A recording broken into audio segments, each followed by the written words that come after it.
And we're back. If you weren't here or don't recall what transpired last week, please click the link in the video description before continuing, or this won't end up making much sense to you.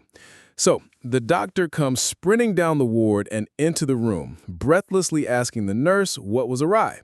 Nurse, the mescaline worked, but I don't think it worked. Doctor, what do you mean?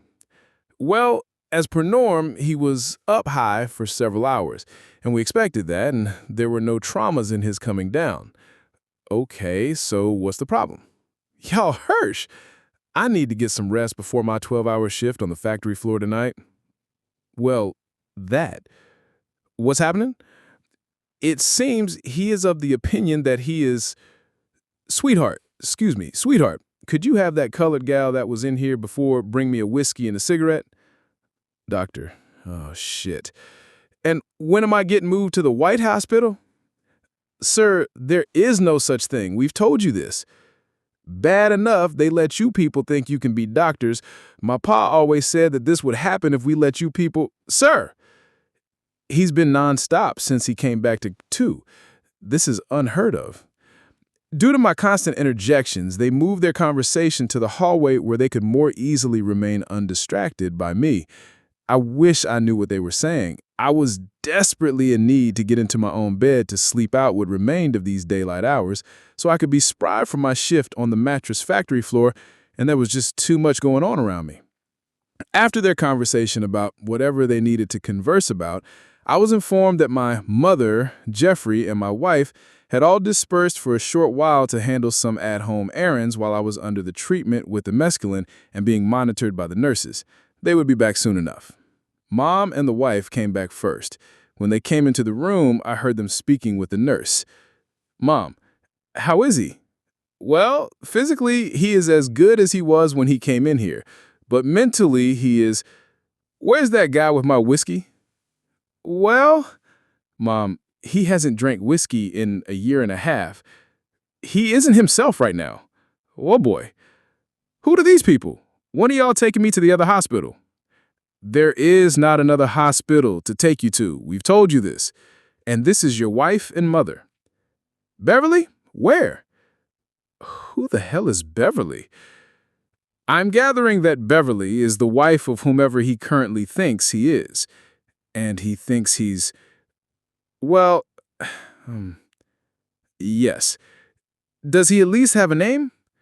He pretty much speaks in insults and racism thus far. He has not reacted to us being right here, so I don't think we should set him off right now. No, not after the wrestling match it took to get him into the bed and keep him there.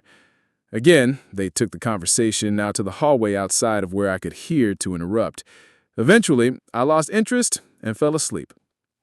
To this point, I had been in this hospital for days. I was exhausted and apparently anxious about losing a job that didn't exist due to not being able to call the operator to put me through to the foreman.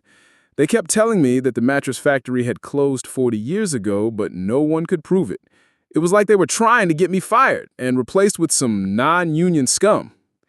My nap was interrupted by the sound of Jeffrey and Beverly speaking to the doctor and the nurse.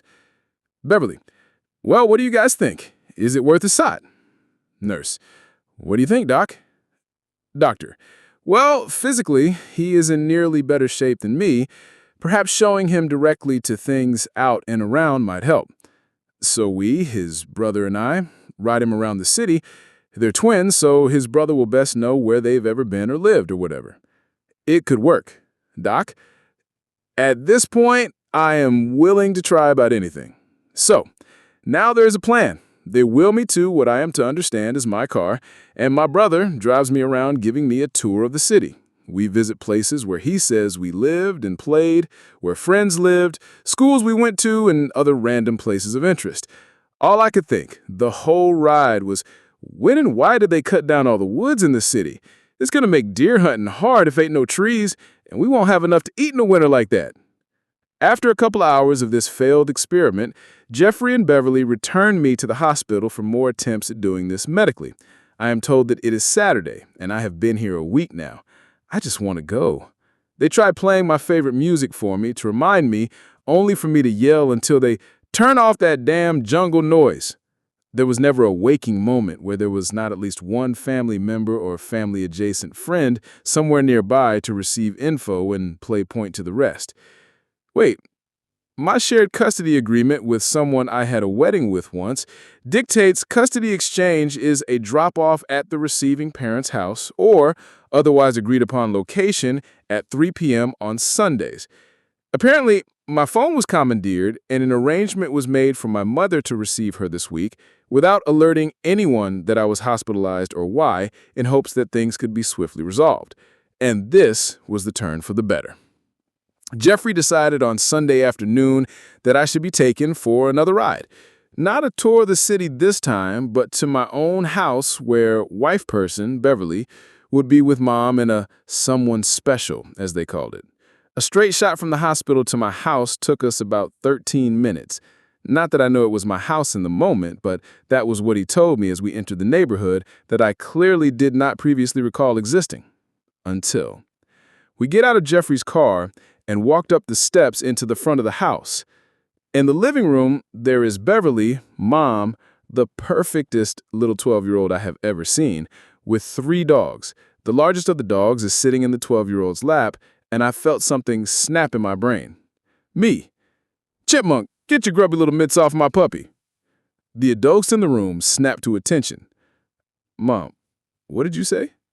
I told your grandchild to stop touching Yeti Bartholomew. That is my puppy. So you... Come here, buddy. He complies. Yeti down. He sits and looks at me, waiting for a command or his reward for compliance. I scratch his ears. Good boy. Mimi, what you think? I think we take him back to the hospital for a minute to show them. What the hell are y'all talking about? We'll explain in a bit. I'll drive. Let's go. Preston, take Ava with you for a while. And back to the hospital we went. Back up to the room I had been in for a whole-ass week. The doctor and nurses rushed to see what had come of the field trip. Simultaneously, they braced themselves for the continuation of what I had been for the previous several days. Mom and wife person had been speaking with the doctor in the hallway while I held court with the nurses in my room. Finding Nemo was on TV. Me. If Finding Nemo was scientifically accurate, when Nemo's mom got her social security number expired, if his dad had been a true alpha, would have grown bigger and become a female. Huh? Yup, that's what clownfish do. They are matriarchy, and that's how they operate naturally. A male can switch up gender and become other, responding to necessity. The doctor walks in on the ass end of this conversation and looked baffled, as if I had taken on a new persona. Doctor, I'm still concerned. Has he assumed the memories of some kind of... Wife person, no. He is just comfortable being weird and knows a lot of random nothing facts. That his neurodivergent tick, he won't stop if you try to ignore him. I heard them talking, but I wasn't done. And Dory, how she got short-term memory loss to that extreme, but remember exactly where the fuck that whale is and how to talk to him? Mom, yeah, he's back. The hospital prepared my discharge paperwork and all the shit I would need to file for my employer to pay my leave and for the hospital indemnity folks to pay out a claim for my hospitalization. Don't get it fucked up. I'm still back to hooping weekend after next, though.